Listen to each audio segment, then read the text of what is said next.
BCI Hindi ज्ञान में आपका हार्दिक अभिनंदन व स्वागत है।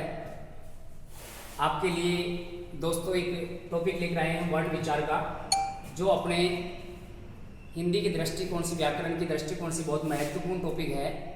जैसे गणित में शून्य का महत्व है, ठीक उसी प्रकार अपने हिंदी में वर्ण विचार का महत्व है। मित्रों, वर्ण किसे कहते हैं? भाषा की सबसे छोटी इकाई को वर्ण कहा जाता है।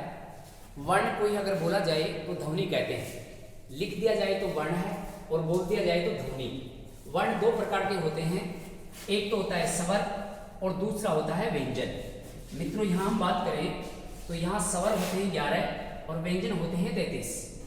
11 और 33 इन दोनों को हम जोड़ें तो यहाँ पर इनकी संख्या होती है 44। मूल वर्णों की संख्या 44 मानी जाती है, जबकि हिंदी में कुल वर्णों की संख्या 52 मानी जाती है। ऐसे हम बात करें तो ये हिंदी में वर्ण विचार में आगे हम बढ़े तो सबसे पहले हम स्वर ध्वनियों को पढ़ेंगे। मित्रों, स्वर ध्वनियाँ 11 होती हैं और ये 11 क्रमश से ऐसे लिखी हुई हैं। ये क्रम भी आपको ध्यान रखना है। मित्रों, भाषा की ऐसी ध्वनियाँ जिनको बोलने पर श्वास वायु बिना किसी रुकावट या संघर्ष के मुख से बाहर निकल जाती है, उन्हें स्वर ध्वनियाँ कहा जाता है। अब इन स्वर ध्वनियों का क्रम हम देखें तो ए आ ई उ री ए आई ओ औ, ऐसे ही 11 स्वर होते हैं। क्रम ध्यान रखना है। उस स्वर के बाद में मित्रों री स्वर का स्थान आता है। अगर इनमें हम बात करें 11 स्वरों में, तो इनमें 4 स्वर तो ऐसे हैं जिनको मूल स्वर, हर्ष स्वर या लघु स्वरों के नाम से जाना जाता है। और ये हैं मित्रों जो एक मात्रा वाले हैं। ए एक मात्रा वाला, ई उ और री, ये एक मात्रा वाले स्वर हैं। इनकी संख्या कितनी मानी जाती है? 4। अतः मूल स्वर या हर्ष स्वर या लघु स्वरों की संख्या मित्रों कितनी मानी जाती है? 4 मानी जाती है। आगे हम बढ़े तो दीर्घ स्वरों की संख्या कितनी होती है? दीर्घ स्वर अपने व्याकरण में 7 होते हैं और ये लिखे हुए हैं आ ई उ ए आई ओ औ। मित्रों, ये अपने दीर्घ स्वर हैं। लेकिन कभी आ जाइए कि संयुक्त स्वरों की संख्या कितनी है, तो वो 4 होती है। आई ए आई ओ औ, ये मित्रों संयुक्त स्वर होते हैं। आगे बढ़ते हैं। इसके बाद में हम आगे चले तो स्वर 5 प्रकार के होते हैं। स्वरों को हम बांटे तो कितने भेद हो गए? 5 हो गए। कभी मित्रों पूछ लिया जाए स्वर कितने होते हैं? 11 और स्वरों के भेद कितने होते हैं? 5। इसके लिए हम सूत्र याद रख सकते हैं, माऊजी ओमू। मा का मतलब मित्रों यहाँ मात्रा काल हो जाएगा, उ का मतलब उच्चारण हो जाएगा, जी का मतलब जीवा का भाग हो जाएगा, ओ का मतलब ओष्ठों की गोलाई हो जाएगा और मुख का मतलब मुख आकृति हो जाएगा। ऐसे मित्रों हम चलें तो स्वरों के ये 5 भेद हो गए। मात्रा काल के आधार पर हम बात करें तो स्वर 3 प्रकार के होते हैं। यहाँ पर पहला जो स्वर आता है उसको हर्ष या लघु स्वर कहते हैं और इनकी संख्या मित्रों कितनी होती है? 4। और ये आपके सामने लिखी हुई है, ए ई उ और री। दीर्घ स्वरों की संख्या कितनी मानी जाती है? 7। मतलब 4 ये हो गई और 11 में बाकी बचे हुए क्या हो जाएंगे? दीर्घ हो जाएंगे। किसी भी स्वर को 3 मात्राओं तक बोले तो उसको प्लुत स्वर कहते हैं। और जैसे ओम की ध्वनि को हम उच्चारित करते हैं तो ये 3 मात्राओं तक बोलती है, जैसे ओम, ऐसे। तो ये प्लुत स्वर ओम ध्वनि को कहा जाता है। उच्चारण के आधार पर स्वर 2 प्रकार के होते हैं, अनुनासिक और अननुनासिक। मित्रों, किसी भी स्वर के ऊपर चंद्र बिंदु का प्रयोग कर देंगे तो अनुनासिक स्वर कहलाता है, और चंद्र बिंदु का प्रयोग नहीं करें, अपनी मूल स्थिति में लिखे हुए सभी स्वर क्या कहलाते हैं? अननुनासिक या निरुनासिक के नाम से जाने जाते हैं। उच्चारण के आधार पर इसके 2 भेद हो गए। जिह्वा के भाग के आधार पर स्वर 3 प्रकार के होते हैं, अग्र स्वर, मध्य स्वर और पश्य स्वर। इसके बाद में हम आगे चलें तो यहाँ पर ओष्ठों की गोलाई के आधार पर वर्ताकार और अवर्ताकार और मुख आकृति के आधार पर स्वर 4 प्रकार के होते हैं, संवृत, अर्धसंवृत, विवृत और अर्धविवृत। आगे बढ़ते हैं मित्रों, आगे चलते हैं। पहला हमने पढ़ा, यहाँ पर हमने सूत्र पीछे पढ़ा माऊजी ओमू, तो माऊजी ओमू पढ़ा। यहाँ पर इस सूत्र को याद रखना है। अब मा का मतलब हो जाएगा मात्रा काल। मात्रा काल के आधार पर हमने अभी पढ़ा स्वर कितने प्रकार के होते हैं मित्रों? 3। पहला कौन सा? लघु, या इसको हर्ष कहते हैं। इनकी संख्या कितनी होती है? 4 होती है। ऐसे दीर्घ स्वर या गुरु स्वरों की संख्या कितनी होती है मित्रों? 7 होती है। और इन 7 में से 4 स्वर, कितने स्वर मित्रों? 4 स्वर किस नाम से जाने जाते हैं? संयुक्त स्वरों के नाम से जाने जाते हैं। प्लुत स्वर अभी आपको बताया कि ओम की ध्वनि प्लुत स्वर के अंतर्गत आती है। उच्चारण के आधार पर स्वर 2 प्रकार के होते हैं, अनुनासिक और अननुनासिक।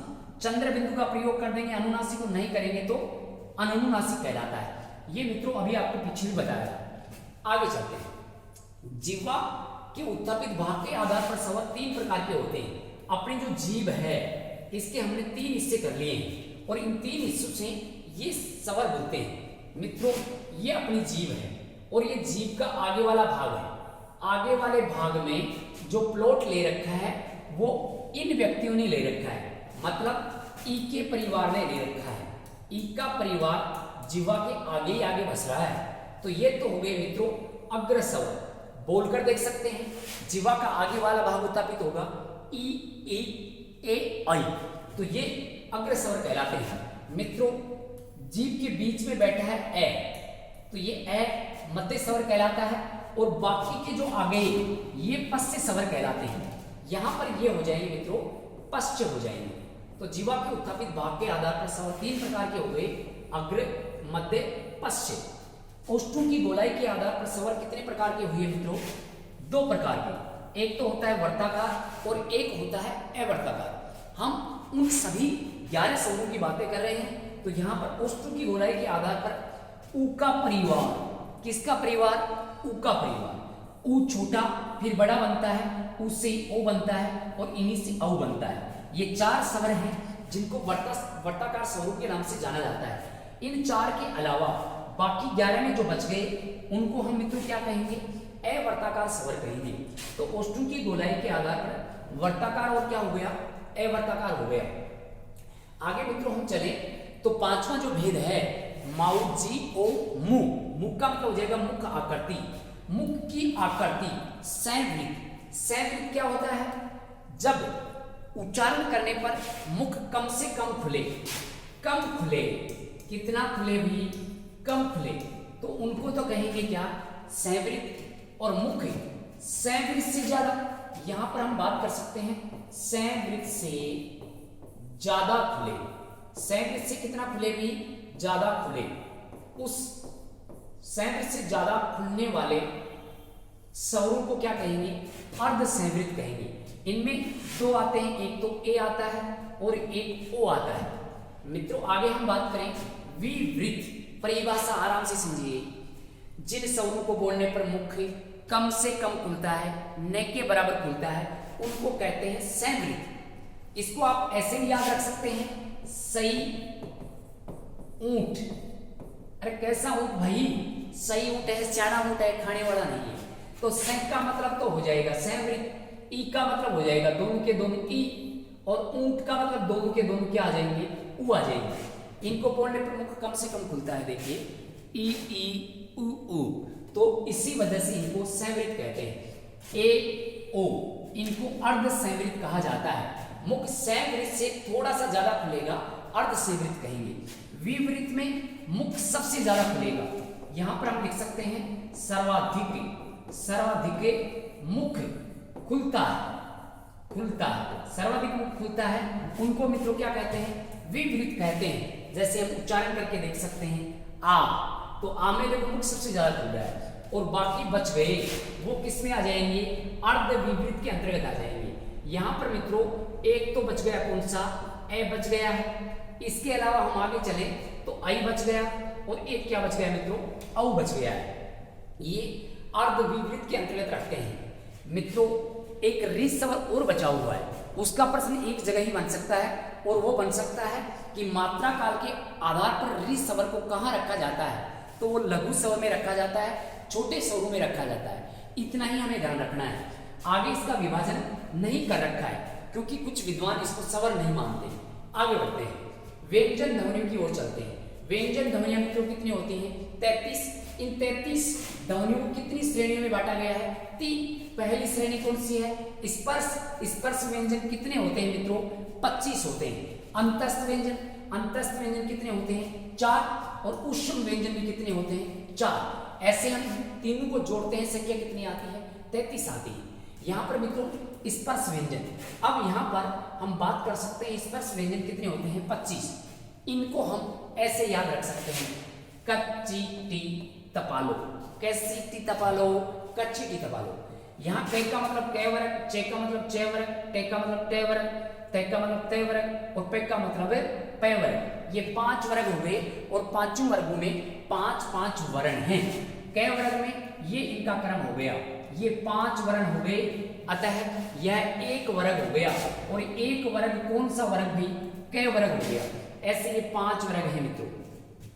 हम वर्गीय व्यंजनों की बात करें तो इन वर्गीय व्यंजनों में ये जो पहला, ये जो है पहला और ये है जो दूसरा, पहला और दूसरा, सभी वर्णों में पहला और दूसरा ये एघोष के नाम से जाना जाता है मित्रों। किस नाम से जाना जाता है? एघोष। और बाकी ये क्या हो जाएंगे मित्रों? सैघोष हो जाएंगे और ये हम आगे पढ़ेंगे, एघोष सैघोष। आगे हम चलते हैं। इन 25 में से 10 तो क्या हो गए मित्रों? एघोष और 15 क्या हो गए? सैघोष हो गए। ये 25 व्यंजन हो गए। फिर इन 4 की बात करते हैं। इन 4 को क्या कहते हैं? अंतस्थ व्यंजन कहते हैं।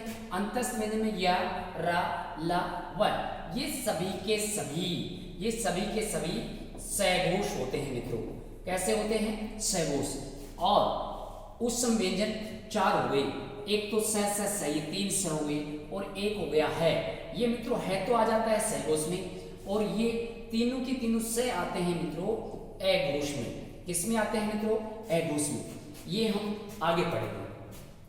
ऐसे हम बात करें तो 25 वर्गीय व्यंजन, 4 अंतस्थ व्यंजन और 4 ऊष्म व्यंजन होते हैं। संयुक्त व्यंजनों की संख्या कितनी मानी जाती है? 4। संयुक्त स्वर भी कितने होते हैं मित्रों? 4। और संयुक्त व्यंजनों की संख्या भी कितनी होती है? 4 होती है। इनमें हम बात करें तो संयुक्त व्यंजन अक्षय, त्रे, ज्ञ और श्रय हो गया। अयोगवाही, अयोगवाही वर्ण 2 होते हैं, अंग और अह। इनका योग न तो स्वरों में है और न व्यंजनों में है, इसी वजह से इनको अयोगवाही कहते हैं। अतः मित्रों 25 4 4 33 हो गए। इन 33 में 4 ये जोड़ते हैं, कितने हो गए मित्रों? 33 में हम 11 पीछे स्वर 33 व्यंजन 44 हो गए। 11 स्वर 33 व्यंजन कितने हो गए मित्रों? 44। इन 44 में 4 जोड़ो कितने हो गए? 48। 48 में ये 2 जोड़ो कितने हो गए? 50।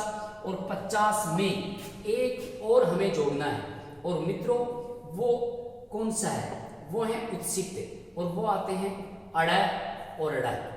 अड़ा और क्या आते हैं मित्रों? ध। ये उत्सिक्त कहलाते हैं। क्या कहलाते हैं? उत्सिक्त। ऐसे इनको और जोड़ देते हैं तो संख्या कितनी हो जाती है? 52। हिंदी में कुल वर्ण कितने होते हैं मित्रों? 52 होते हैं। आगे बढ़ते हैं। यहाँ पर हम बात करें तो आगे हम बढ़े तो देखो कंपन के आधार पर, आगे जो बात, कंपन के आधार पर वर्ण कितने प्रकार के? 2 प्रकार के। एक तो कौन सा हो गया? एघोष और एक कौन सा हो गया? सैघोष। एघोष के अंतर्गत देखें तो इसमें हम ऐसे याद रख सकते हैं, पीछे हमने 5 वर्ग पढ़े थे, हर वर्ग में पहला और कौन सा? दूसरा। जैसे मान लो कै वर्ग की बात करें तो कै और क्या हो गया? ख हो गया। ऐसे हर वर्ग में पहला दूसरा पहला दूसरा पहला दूसरा, ऐसे टोटल इनको हम जोड़े 5 वर्गों में तो मित्रों 10 हो गई और 10 में ये 3 और जोड़ देंगे तो यहाँ संख्या कितनी हो जाएगी? 13। ये 13 वर्ण तो होते हैं क्या? एघोष और बाकी क्या हो गए मित्रों? सैघोष। अब बाकी में हम बात करें तो हर वर्ग का तीसरा, चौथा और 5वां, तो यहाँ पर मित्रों 15 तो ये हो गए। फिर आगे चलते हैं, एक हो जाएगा कौन सा मित्रों? है आ जाएगा। एक कौन सा आ गया? है। तो 15 और 1 क्या हो गया? 16 हो गया। और 4 हो गए अंतस्थ व्यंजन। 4 मित्रों क्या हो गए? अंतस्थ व्यंजन। और 11 होते हैं स्वर। 11 क्या होते हैं मित्रों? स्वर। ऐसे हम बात करें तो इन सैघोष वर्णों की संख्या कितनी मानी जाती है? 31 मानी जाती है। फिर श्वास वायु के आधार पर वर्ण 2 प्रकार के होते हैं, अलग प्राण और महाप्राण। अलग प्राण और महाप्राण। यहाँ मित्रों याद करने का सीधा सा फॉर्मूला है कि एघोष और सैघोष को याद कर लो, इनमें जो कम है उनको याद कर लो। एघोष कम है देखो 13 ही। 13 कौन कौन से? 1 2 है और सैसस है, ये तो क्या है? एघोष। और बाकी क्या बच गए? 44 में सैघोष। अब ऐसे ही यहाँ याद करेंगे, श्वास वायु के आधार अलग प्राण और महाप्राण। उन्हीं 44 व्यंजनों की 44 वर्णों की बात कर रहे हैं जिनमें 11 स्वर और 33 व्यंजन होते हैं। इनमें देखो कम कौन से हैं, महाप्राण, तो इसमें हर वर्ग का दूसरा और चौथा हो गया, हर वर्ग का दूसरा और चौथा। जैसे हम बात करें क के बाद में क्या आता है, ख, और ग के बाद में क्या आता है, ख। ये पहले ही वर्ग के 2 वर्ण हो गए। ऐसे पांचों वर्गों में हम देखेंगे तो इनकी संख्या होगी 10। कितनी होगी मित्रों, 10, और 4 जोड़ देंगे ये। ऐसे महाप्राण ध्वनियों की संख्या कितनी होती है मित्रों, 14 होती है। और महाप्राण ध्वनियों की संख्या 14, 44 में से 14 निकालो, कितने बच गए, 30 वर्ण तो होते हैं क्या, अलग प्राण, और 14 होते हैं क्या, महाप्राण। इनको आप ऐसे याद रख सकते हैं, इस दुनिया में 2-4 आदमी महान हैं। कितने आदमी महान हैं मित्रों, 2-4 ऐसे करके कुल 14 व्यक्ति महान हैं। और इन 14 में हर वर्ग का दूसरा चौथा 10 तो ये हो गई, और 4 जोड़ देंगे ये, बाकी बच गए वो अलग प्राण हो जाएंगे। ऐसे मित्रों हम बात करें तो ये हो गए कौन से, अलग प्राण और महाप्राण। उच्चारण के आधार पर वर्ण 8 प्रकार के होते हैं। वर्ण कितने प्रकार के होते हैं, 8, जिनमें स्पर्शी तो होते हैं 16। स्पर्श मित्रों कितने होते हैं, 16। स्पर्श व्यंजनों में से हर वर्ग का पंचम वर्ण निकाल देंगे। 25 में से 5 निकालो, कितने बच गए, 20, और उनमें 6 वर्ग को निकाल देंगे, कितने बच गए, 6 वर्ग को निकाल देंगे।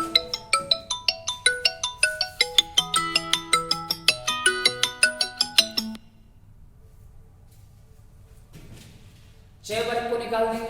तो यहां पर हम बात करें तो 6 वर्ग को निकाल देंगे, तो यहां पर संख्या कितनी हो गई, 16 बच गई। 6 वर्ग को निकाला, ये स्पर्श संघर्षी कहलाते हैं। नासिके, ये पंचम वर्ण नासिकी के नाम से जाने जाते हैं। ऊष्म व्यंजनों को किस नाम से जाना जाता है, उच्चारण के आधार पर संघर्षी के नाम से जाना जाता है। पार्श्विक, इसके अंतर्गत केवल एक आता है लय। उत्सित, यहाँ पर 2 आते हैं, एक तो आ गया अड़ और एक आ गया क्या, ढ। प्रकंपित में रे आता है, प्रकंपित में क्या आता है मित्रों, ढ आता है। प्रकंपित में कौन सा आता है, रे आता है। और अर्ध स्वर या संघर्षहीन में कौन सा आता है, ये और व। ऐसे मित्रों ये उच्चारण के आधार पर कितने भेद हो गए, 8 हो गए। इस प्रकार से हम देखें, स्पर्शी 16 होते हैं, स्पर्श संघर्षी 6 जय स्पर्श संघर्षी कहलाते हैं। संघर्षी में ऊष्म व्यंजन आते हैं। नासिके में हर वर्ग का पंचम वर्ण आता है। पार्श्विक में पाल याद रख लो, पाल। उत्सिप्त में ये ड और ढ आते हैं। प्रकंपित या लुंठित में कौन सा आता है, रे आता है। अर्ध स्वर या संघर्षहीन में कौन से आते हैं, ये और वे आते हैं। ऐसे मित्रों हमने कुछ वर्ण विचार को आपको अच्छे से समझाने की कोशिश की है। आज थोड़ा सा आपको ये वर्ण विचार पूरा नहीं हो पाया है, बाकी इसमें बच गया उच्चारण के आधार पर उच्चारण स्थान बच गए हैं और कुछ चैप्टर और बचा है, तो ये अगली क्लास में करेंगे। सभी को धन्यवाद दोस्तों, नमस्कार।